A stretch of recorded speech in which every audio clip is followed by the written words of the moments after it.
বাংলাদেশে age of consent যেটা, এটা অস্ট্রেলিয়াতে 14 বছর, জার্মানিতে 14 বছর, ইতালিতে 14 বছর, ঠিক আমাদের বাংলাদেশেও এটা 14 বছর।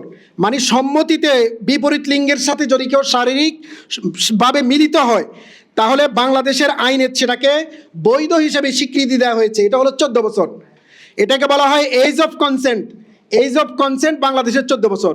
14 বছরের একটা মেয়ে যদি নিজের সম্মতিতে সেক্স করে, শারীরিক সম্পর্ক করে, এটা শাস্তিযোগ্য অপরাধ নয়। কিন্তু 18 বছরের নিচে কোনো নারী বা পুরুষ, কোনো নারী আর 21 বছরের নিচে কোনো ছেলে যদি বিয়ে করে, তাহলে এটা কিন্তু অবৈধ এবং দণ্ড প্রদান করা হবে। মানে কত অদ্ভুত সিস্টেম দেখেন তো।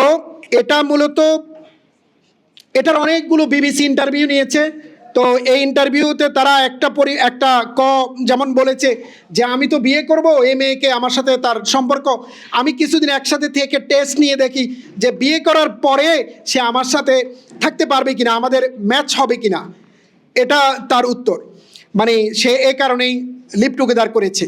তো এই লিভ টুগেদারের ফলে কি হচ্ছে, সমাজে অস্থিরতা নেমে আসছে, বিবাহকে নেরো ডাউন করা হচ্ছে, ইসলামিক প্রিন্সিপালকে বৃদ্ধাঙ্গুলি প্রদর্শন করা হচ্ছে, এবং অনইসলামিক একদম টোটালি এটা হলো জেনা এবং ব্যভিচার ছড়িয়ে যাচ্ছে।